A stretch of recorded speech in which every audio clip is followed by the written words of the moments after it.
નમસ્કાર.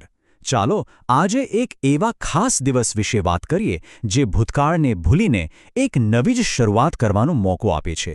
આ દિવસ છે પાપમોચીની એકાદશી. તો ચાલો સમજીએ આની પાછળની ગહન વાતને. આપણા બધાના મનમાં ક્યારેક ને ક્યારેક તો આ સવાલ આવ્યો જ હશે, ખરું ને, કે ભાઈ આપણાથી જે ભૂલો થઈ ગઈ, જે કર્મો બંધાઈ ગયા, એના બોજમાંથી શું સાચે છુટકારો મળી શકે?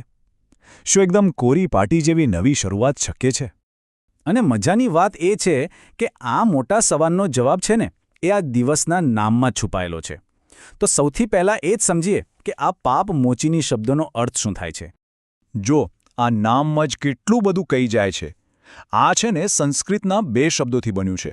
પહેલો શબ્દ છે પાપ, એટલે કે આપણાથી થયેલા ખોટા કામો, ભૂલો અથવા કહીએ તો જે નેગેટિવ કર્મોનો ભાર છે તે.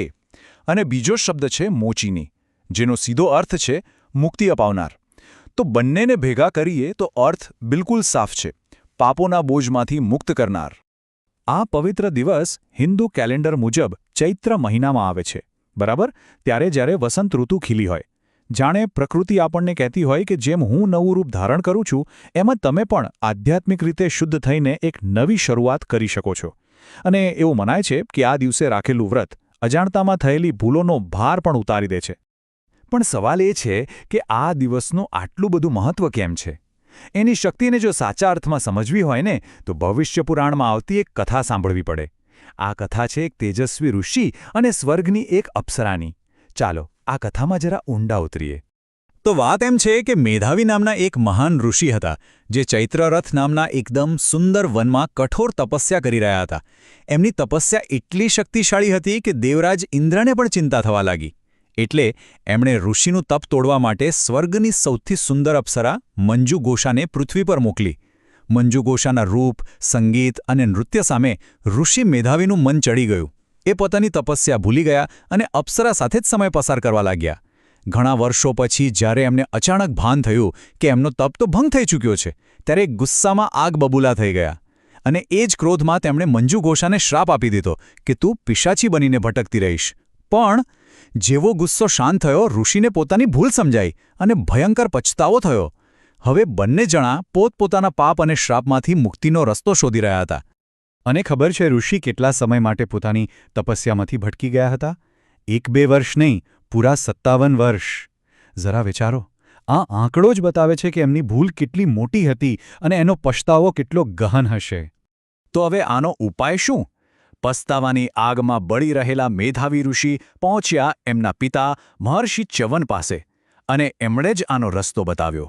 એ રસ્તો હતો પાપમોચની એકાદશીનું વ્રત.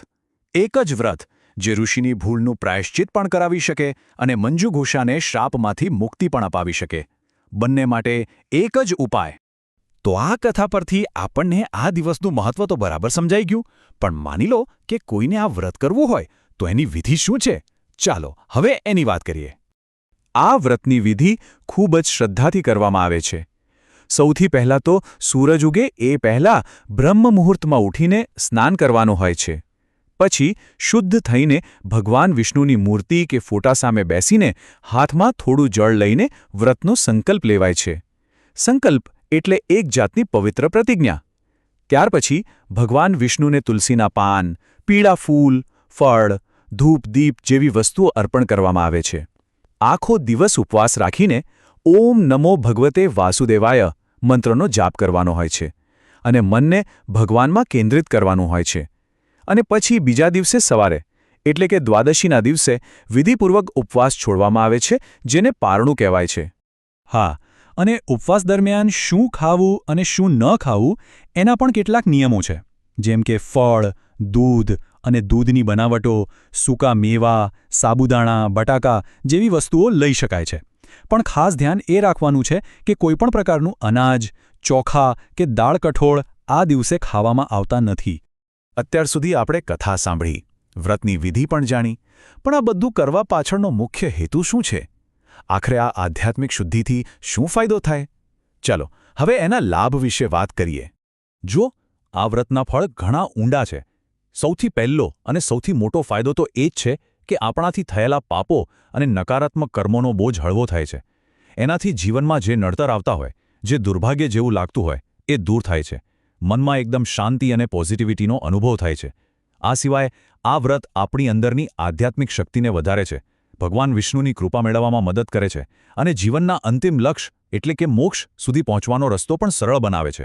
અને આ બધી જ વાતનો સાર શાસ્ત્રોના એક વાક્યમાં આવી જાય છે કે પાપમોચીની એકાદશીનું વ્રત કરવાથી 1000 વર્ષ જૂના પાપ પણ નષ્ટ થઈ જાય છે.